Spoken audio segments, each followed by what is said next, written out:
Hello, Lena. Can you please tell us about your character in 300 Rise of an Empire? Yes, I play Queen Gorgo, who was in the original 300, and if you've seen the movie, it's a companion piece to the original, so it takes place in the same timeline, but we just see it from a different perspective.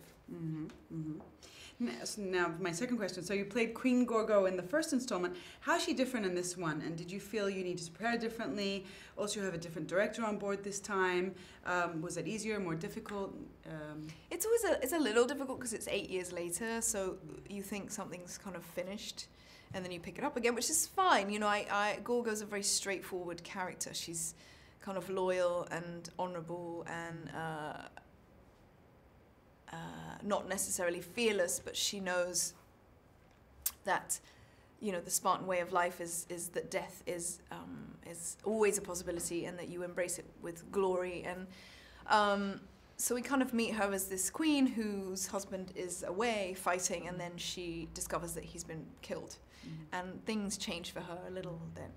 Yeah, because I remember in the first one your character was more of a loving wife, and in this one you actually go into a little bit more warrior mode. And yeah, she begins her journey in this film. You know, she's kind of on board and still grieving for him, and you know, she's kind of inherited this army of men, and she's sort of taking her first steps as a leader. So, and in this one it's a more physically active queen, and did it require a lot of training, and was that challenging? Yeah, it was fun. I mean, I love that. It's always you know, there's an interesting thing with physical kind of testing, you know, when you think I can't do something, and then you realize that you can really achieve like physically a change, and also you can increase your stamina a whole lot, and for something like this it's really important, you know, you don't want to arrive and be like, oh, I just ate some burgers, I can't, you know. You want to feel like you're powerful physically. So I enjoy that aspect. Now, you've had a lot of success with Game of Thrones since the first 300, and although obviously it's a very different story altogether, you seem to be working on some epic stories with these lavish costumes and sets.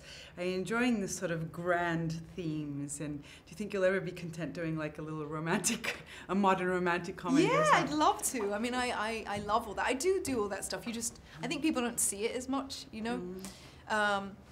But you know, I love what I do. I love every avenue of it. You know, it's all a journey. And you know, Thrones is particularly wonderful to be part of. So. And what are you working on next? I mean, there's obviously going to be a third installment. I don't know. Who knows? I don't know anything about it. If there is, hurry up, because I'll be old if they even want me in it. So yeah, I just did a little movie called Zipper with Patrick Wilson, which was great fun. And I'm just writing, and I'm just bringing up my kid.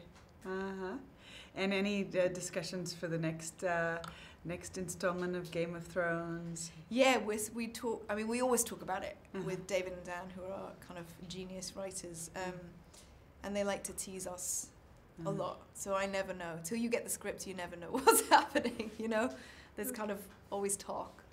But the season that's coming out, season 4, is pretty cool, and major. I can promise everybody they'll be thrilled with it, you know? And then we start shooting season 5 in July. Awesome. Well, I'm looking forward to it. Thank you very much. Thank you.